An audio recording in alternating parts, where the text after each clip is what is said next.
بسم اللہ الرحمن الرحیم۔ اور اس کی لاش کو جانور کھائیں گے۔ ایسا ہی ہوا، اللہ تعالیٰ نے ساقی کو رہا کروا دیا اور باورچی کو سولی پر چڑھا دیا گیا۔ حضرت یوسف علیہ السلام اس کے بعد بھی سالوں تک جیل میں رہے، لیکن کسی کو ان کی رہائی کا خیال تک نہیں آیا۔ اتفاقاً سے ایک مصر کے بادشاہ نے خواب میں دیکھا کہ 7 دبلی پتلی گائیں 7 موٹی تازی گایوں کو کھا رہی ہیں، اور 7 ہری اور 7 سوکھی ہوئی بالیں دیکھی۔ بادشاہ نے اپنے درباریوں کو بلایا اور اس کی تعبیر پوچھی، مگر کوئی بھی درباری صحیح جواب نہیں دے سکا۔ اس موقع پر ساقی کو یاد آیا کہ اس نے اپنا خواب حضرت یوسف علیہ السلام کو بتایا تھا اور اس کی تعبیر پوچھی تھی، اور حضرت یوسف علیہ السلام نے جواب بالکل صحیح دیا تھا۔ جیسا کہا تھا ویسا ہی ہوا تھا۔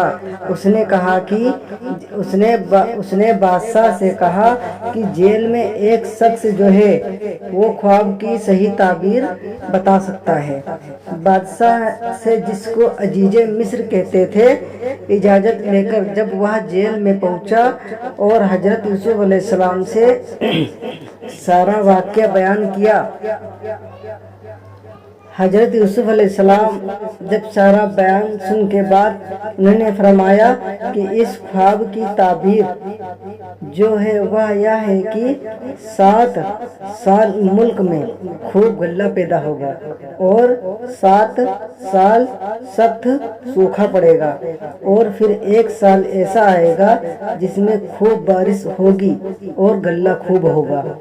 جب وہ شخص نے بادشاہ کو جا کر یہ سب بات بتائی تو اس نے کہا کہ حضرت یوسف علیہ السلام کو یہاں پر لایا جائے۔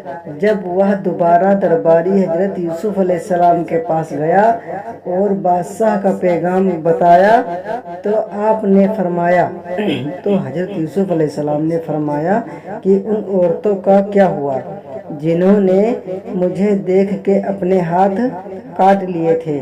بے شک میرا اللہ ان کے مکر و فریب سے واقف ہے۔ بادشاہ نے ان ساری عورتوں کو بلا کر پھر سے پوچھا تو انہوں نے پھر سے حضرت یوسف علیہ السلام کے بارے میں پوچھا تو انہوں نے کہا کہ ہم نے حضرت یوسف علیہ السلام میں کوئی برائی نہیں دیکھی، نہ ہی کوئی برائی پائی ہے۔